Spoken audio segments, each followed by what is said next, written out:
DD किसान, बदलते भारत की शान।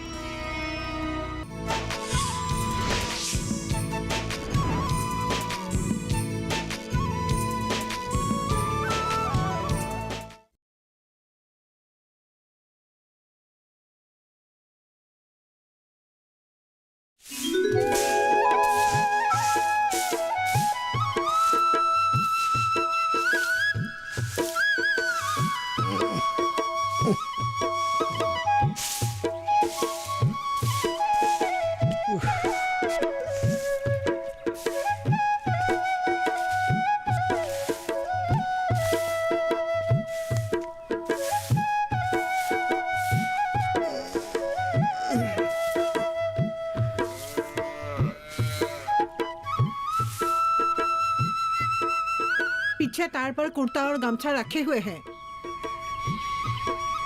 पहले गाय को खोल देता हूँ। बछड़े को पुआल के पास ही बांध कर रखना होगा। आपने दीपू को बुलाया था, वही गाय को ले जा सकता था। रहने दो, अभी तो उसकी परीक्षा खत्म हुई है। कुछ दिनों तक ये सब काम करने की कोई जरूरत नहीं, और इस महीना में खेत का जुताई का काम भी नहीं है। उसे कुछ आराम करने दो। पता नहीं आप क्या सोचते हैं। जवान लड़के के रहते हुए आप कितनी मेहनत करेंगे। जितना लिखना पढ़ना था वो तो वह कर चुका है। अभी तो उसे घर की तरफ ध्यान देना चाहिए। रुकिए, मैं ही उसे बुलाती हूँ। अरे रहने दो, कल मैं ही उसे जगा दूंगा। भगवान ही जानता है आपका ये कल कब आएगा। आएगा आएगा, जल्दी ही आएगा। तुम्हें चिंता करने की कोई जरूरत नहीं।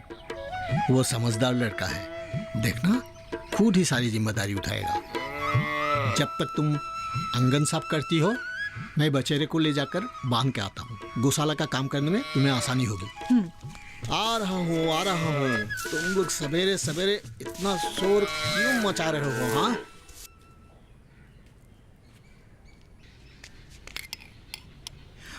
अब होगा।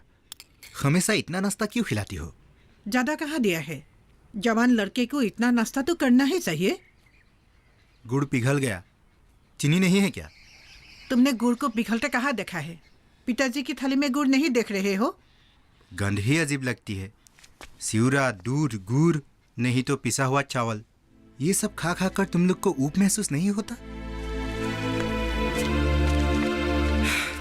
अरे हम लोग गांव के आदमी हैं। खेतों में जो फसल पैदा होती है उसी से हमारा भोजन और नाश्ता का बंदोबस्त हो जाता है।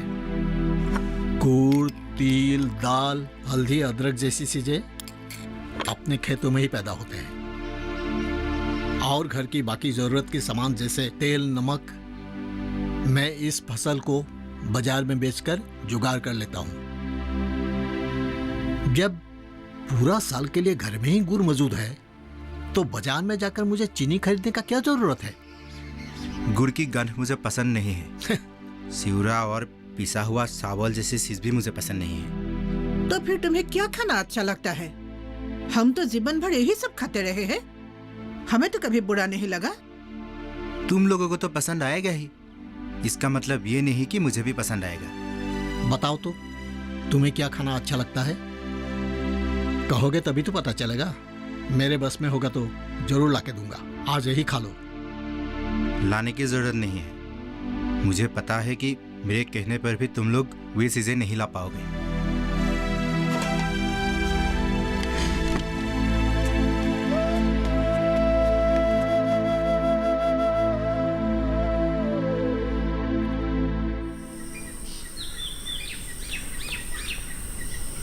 दीपू, तुम तो परीक्षा देकर आ गए हो, आप क्या करोगे? देखता हूँ क्या करूँगा। रिजल्ट आने तक कुछ किया भी नहीं जा सकता। तुमने कुछ और सोचा है क्या? क्या तुम गांव में नहीं रहोगे? अगर गांव में ही रहना था तो इतने पढ़ाई लिखाई करने की क्या जरूरत थी? इसका मतलब पढ़ाई लिखाई करके गाँव छोड़ देना चाहिए। जो कहना है साफ साफ कहो। तुम्हारे इरादे ठीक नहीं लग रहे। इरादे ठीक नहीं लग रहे हैं यानी? तुम लोग हायर सेकेंडरी पास करने के बाद कॉलेज में नहीं गए। मैं बीए की परीक्षा देकर आया हूँ। 3 सालों तक शहर में रहकर कॉलेज में पढ़ने के बाद अगर मुझे गांव में ही रहना पड़े तो मुझे कॉलेज में पढ़ने की क्या जरूरत थी? मैं नौकरी करूंगा, रिजल्ट निकलते ही नौकरी की तलाश करूंगा और मौका मिलते ही गांव छोड़कर शहर चला जाऊंगा। मगर जादव चाचा ने तो कहा था कि बीए पास करने के बाद तुम गांव में ही रहोगे। उन्होंने कहा था जब तुम ग्रेजुएट हो जाओगे तो तुम्हें साथ लेकर नई तरह की खेतीबाड़ी की शुरुआत करेंगे। उन्होंने कनक के साथ मुझे भी कहा था कि गांव की नौजवानों को लेकर एक सहकारी समिति बनाएंगे और वैज्ञानिक पद्धति से खेती करेंगे। क्या इसके बारे में सासा जी ने तुमसे बात नहीं की है? पिताजी ने ये सब क्या सोचा है वही जानते हैं। मुझे तो इसके बारे में कभी भी नहीं बताया है, और अगर कहते भी मैं उनकी बात नहीं मानता। खेती बाड़ी में मेरी कोई दिलचस्पी नहीं है। मैं तो नौकरी ही करूंगा, वो भी शहर में। अगर किसी तरह नौकरी का इंतजाम नहीं कर सका तो अपना बिजनेस शुरू कर दूंगा। शहर में महज 3 साल रह के तुम इतना बदल गए।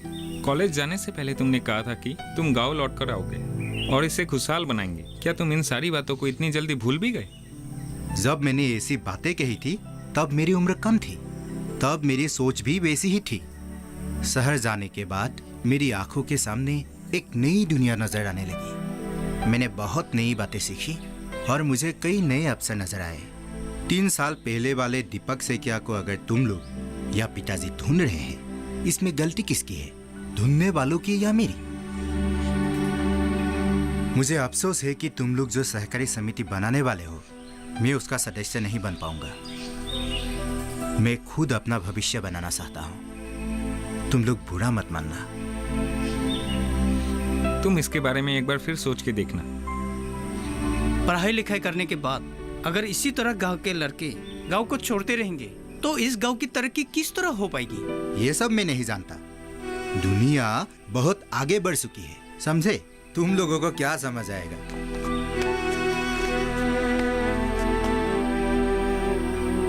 खैर छोड़ो ये सब बातें। तुम लोगों को ये सब बताने से कोई फायदा नहीं है। अब मैं चलता हूँ, मुझे एक जगह जाना है।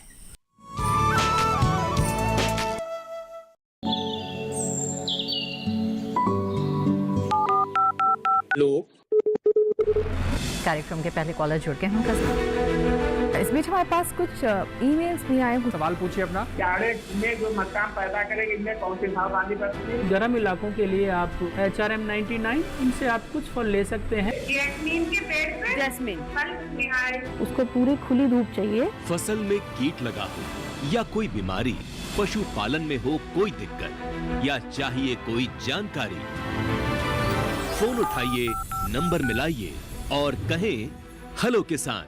सोमवार, बुधवार और शुक्रवार शाम 6 से 7 बजे सिर्फ डीडी किसान पर।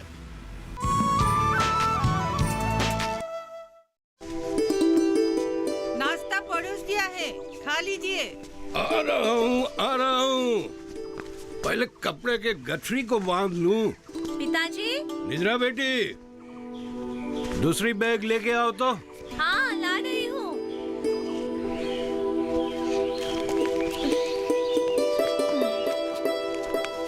ये लीजिए, बहुत भारी है।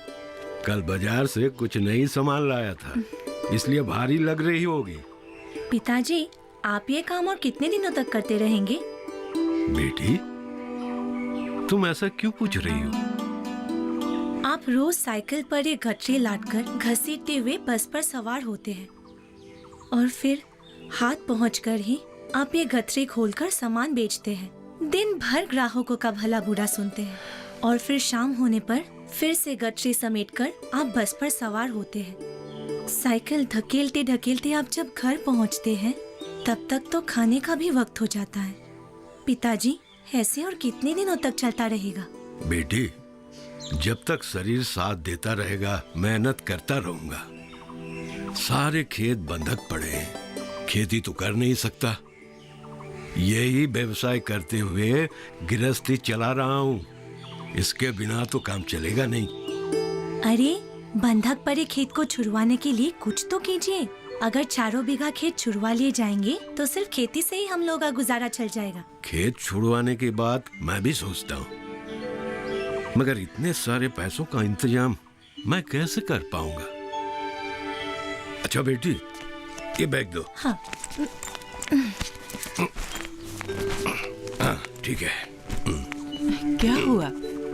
अब खाना खाने के लिए भी नहीं आए? चाय भी ठंडी हो गई। हाँ पिताजी, चलिए खाना खा लीजिए। चलो।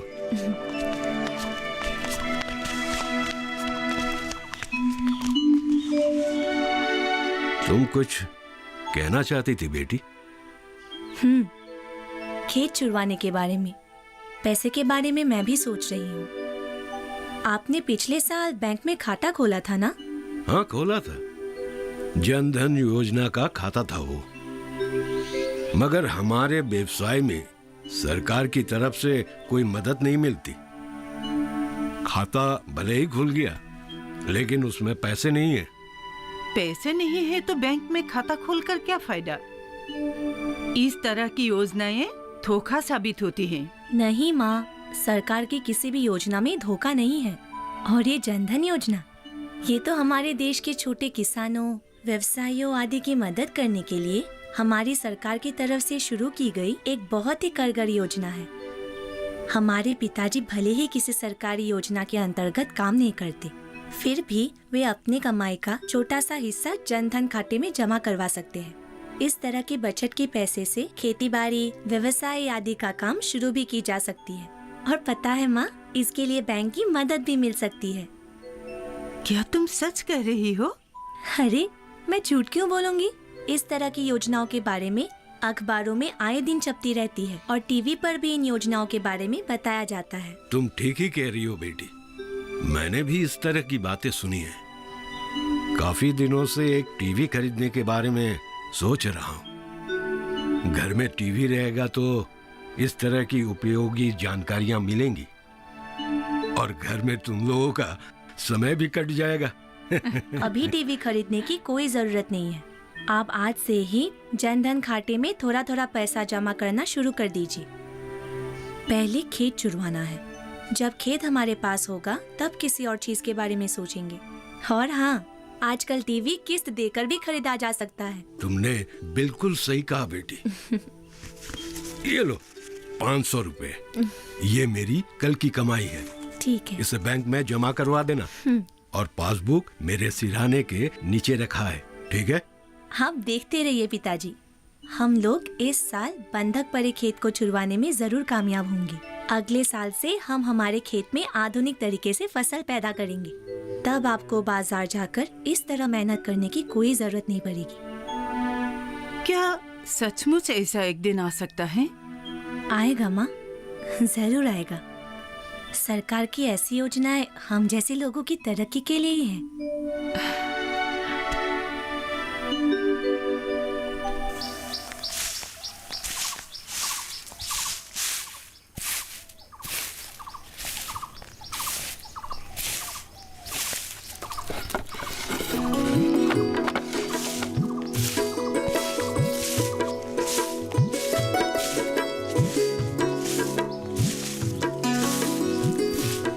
हाथ में झाड़ू क्यों है?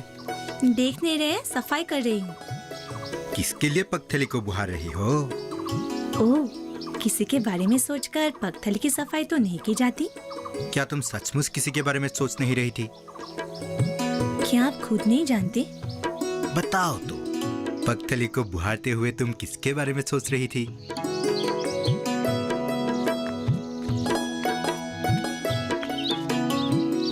निजोरा, किससे बात कर रही हो? अरे माँ, दीपूदा आए हैं। उसे अंदर ले आओ। परीक्षा का रिजल्ट आ गया क्या? पास हो गया हूँ, रिजल्ट मिलते ही यहाँ आ गया। अरे वाह, ये तो खुशखबरी है। मिठाई कब खिलाएंगे? रिजल्ट मिलते ही यहाँ आ गया, मिठाई भी खिलाऊंगा। चलो, चाची बुला रही है। रुकिए, झाड़ू रख कर आती हूँ। मैं भी चलूं क्या? क्यों? झाड़ू से पीटने का बहुत जी चाह रहा है। सचमुच पीटोगी? हाँ, तंग करेंगे तो जरूर पीटूंगी। किस तरह तंग करूंगा?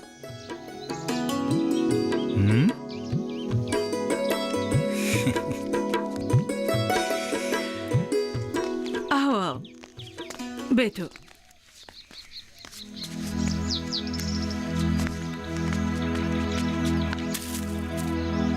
परीक्षा पास हो गई, अब घर की जिम्मेदारी संभालो।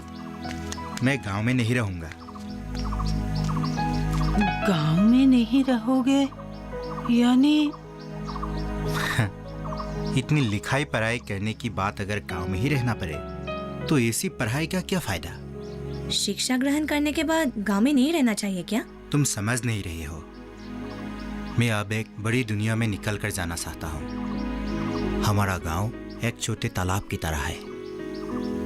मैं सागर तक पहुँचना चाहता हूँ। सागर मुझे पुकार रहा है। मगर उन लोगों ने तो आपको शहर भेजा था, पढ़ लिख कर समझदार बनकर उनके पास लौट कर आने के लिए।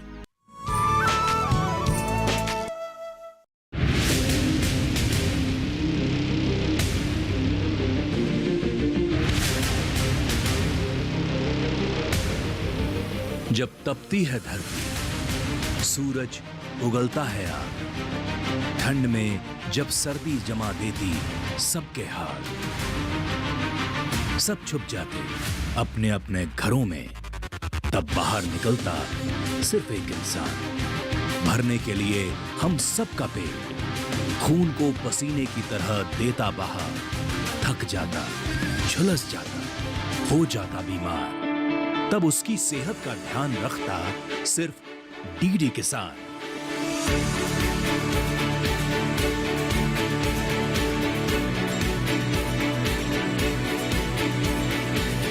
देखिए स्वस्थ किसान शनिवार शाम 6 बजे लाइव सिर्फ दूरदर्शन किसान चैनल पर।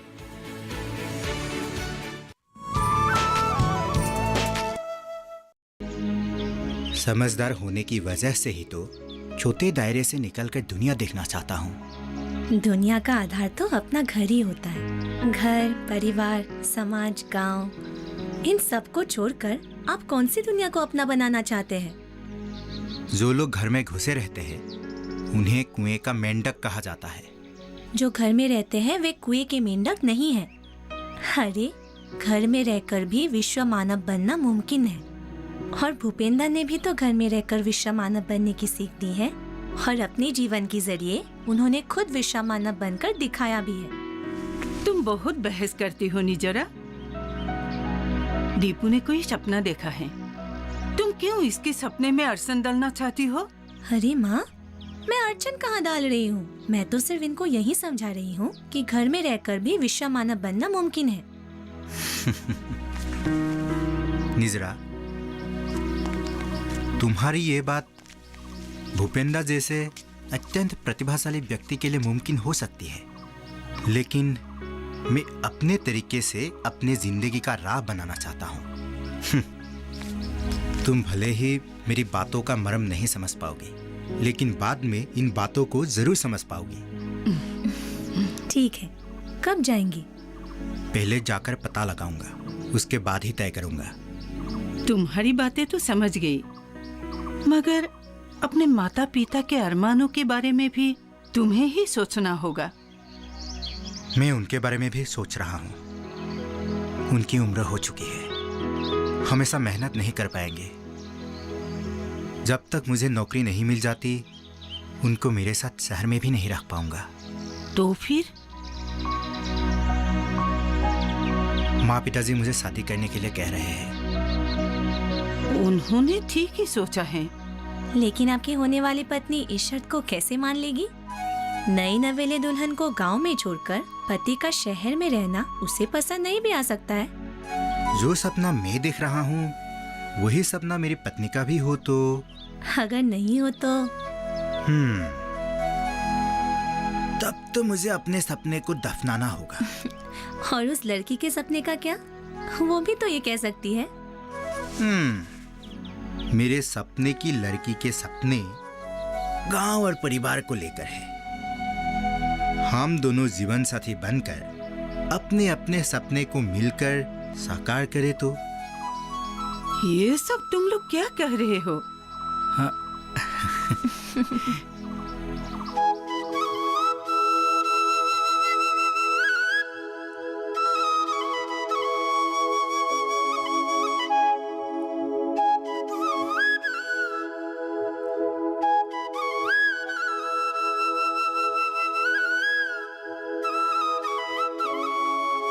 मैंने इस बात की कल्पना भी नहीं की थी कि मेरे बेटे के रिजल्ट की खबर सुनकर आप दोनों मेरे घर आएंगे। हमें बहुत खुशी हुई है। ठीक है। तुम्हारा लड़के के रिजल्ट के बारे में सुनकर हमें बहुत खुशी हुई है। उसने हमारे गांव का नाम रोशन किया है। उसका भविष्य उज्जवल बने। लेकिन अब वो है कहाँ? वो शहर गया है। शहर गया है? हाँ। क्यों? कहीं नई डिग्री फिर लेगा क्या? नहीं, 3 साल तक उसे काफ़ी कठिनाई से पढ़ा पाया हूँ। आगे पढ़ाने की मेरी हैसियत नहीं है। हाँ, तुम ठीक ही कह रहे हो। इतना कर पाना तुम्हारे लिए आसान नहीं था। शहर में रहकर कॉलेज की पढ़ाई करना खर्चीला साबित होता है। ये बात तो सभी जानता है। तो फिर इतनी जल्दी क्यों शहर चला गया? क्या कोई नौकरी मिल गई? नहीं, वो नौकरी ढूंढने ही गया है। मैंने सोचा था कि वो पढ़कर लौटेगा तो हमारा गांव में रहकर गांव की तरक्की के लिए काम करेगा। हाँ, मैंने भी तो ऐसा ही सोचा था। गांव के लड़के एक सहकारी समिति खोलने की बात करते रहे हैं और मैं दीपक को उस समिति का सचिव बनाने के बारे में सोच रहा था। और तुमने भी तो कहा था कि दीपक उस जिम्मेदारी को स्वीकार कर लेगा। हाँ, मैंने कहा था। मैं भी सोच रहा था कि परीक्षा देकर लौटेगा तो गांव में ही रहेगा। आजकल खेती बाड़ी के लिए सरकार ने कई योजनाएं शुरू की है। दीपक जैसा लड़का गांव में ही रहकर गांव के युवा पीढ़ी को राह दिखाते हुए काफी तरक्की कर सकता है गांव की। हमारे आने का मकसद भी यही था। पंचायत सदस्य हमारे ब्रजन हजरिका खेती से जुड़ी हुई कई योजनाएं गांव में शुरू करना चाहते हैं। गांव के नौजवान गांव में रहकर गांव के खुशहाली के लिए मिलकर कुछ काम कर सके, इसके लिए इनको दीपू की मदद चाहिए। आप तो गांव में बैंक भी हो गए हैं। पहले मुसीबत में गांव के लोगों को महाजन से अधिक सूद से कर्ज लेना पड़ता था। अब बैंक की सुविधा है तो खेती बाड़ी, व्यवसाय, उद्योग संबंधित योजनाओं के लिए आसानी से कर्ज भी मिल जाता है।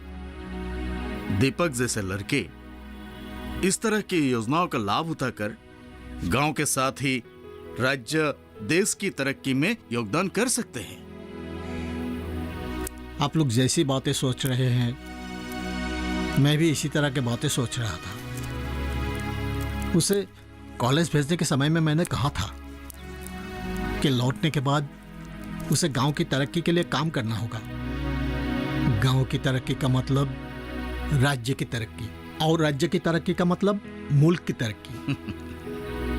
इतने दिनों तक वो भी गांव के बारे में ही सोचता रहा था, लेकिन इस बार परीक्षा देकर लौटा तो पता नहीं कैसे उसकी सोच बदल गई। सिर्फ शहर और नौकरी के बारे में ही बात करने लगा। वो हमारी एक लौटा संतान है, उसी पर हमारी उम्मीदें टिकी हैं। अब तक यही सोचती रही थी वो शहर से पढ़कर आएगा तो घर में रहकर गांव की भलाई के लिए काम करेगा।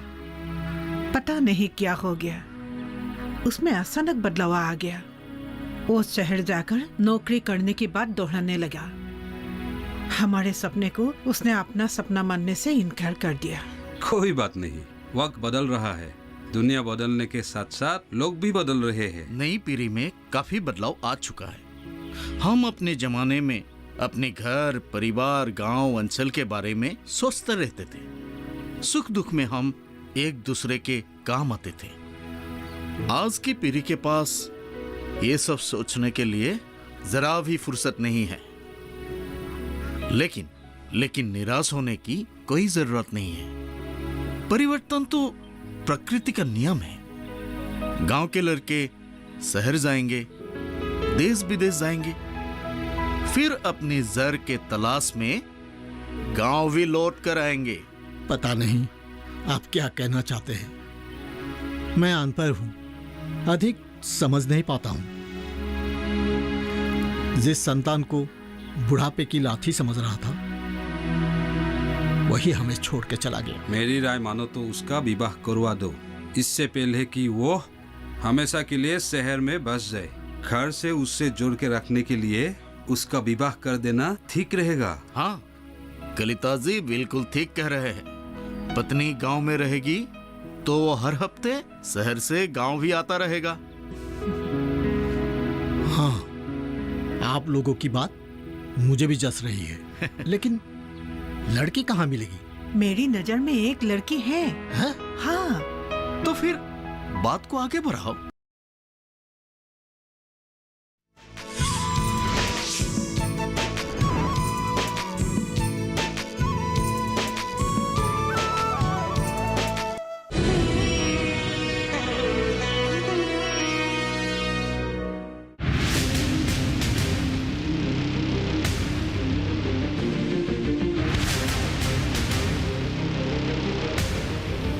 जब तपती है धरती, सूरज उगलता है आग, ठंड में जब सर्दी जमा देती सबके हाल, सब छुप जाते अपने अपने घरों में, तब बाहर निकलता सिर्फ एक इंसान, भरने के लिए हम सबका पेट, खून को पसीने की तरह देता बहा, थक जाता, झुलस जाता, हो जाता बीमार, तब उसकी सेहत का ध्यान रखता सिर्फ डीडी किसान।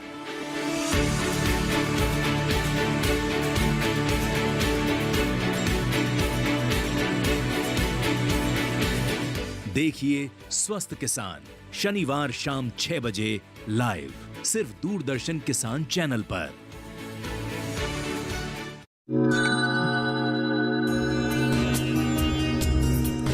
ये नारी है सबसे निराली, खेतों में लाती हरियाली, भोर से पहले उठ जाती है, फसल उगाने चल देती है, ना सोती ना ही थकती है, धरती की सेवा करती है, उपजाकर मिट्टी से सोना देती हमें अन्न का वरदान, ये है अन्नपूर्णा, ये है हमारी महिला किसान। देखिए महिला किसान दिवस पर हमारी खास पेशकश सिर्फ दूरदर्शन किसान पर।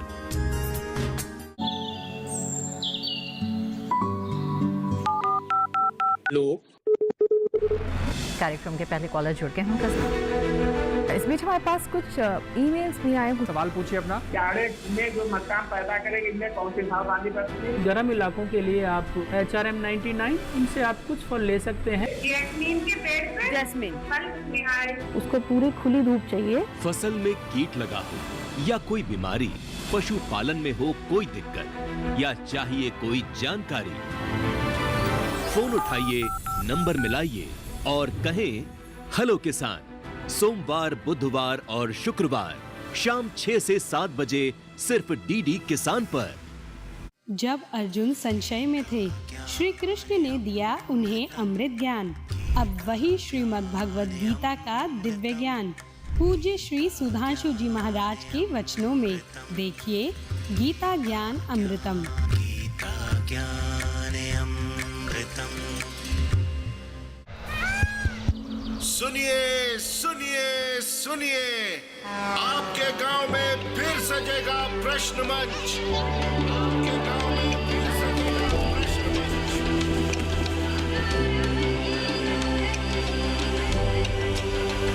मिट्टी, मौसम, बीज, फसल, किसान को मिलेगी यहाँ हर सरकारी स्कीम की जानकारी। जो करके आएगा पूरी तैयारी, प्रश्न का उत्तर देकर बनेगा इनामधारी। मंच है तैयार, प्रश्न है तैयार और आप? मैं भी हूँ तैयार। मैं हूँ तैयार। हाँ मैं भी हूँ तैयार। मैं भी तैयार हूँ। किसान प्रश्न मंच में आपका स्वागत। किसान प्रश्न मंच सीजन 2 हर रविवार रात 8:30 बजे डीडी किसान पर।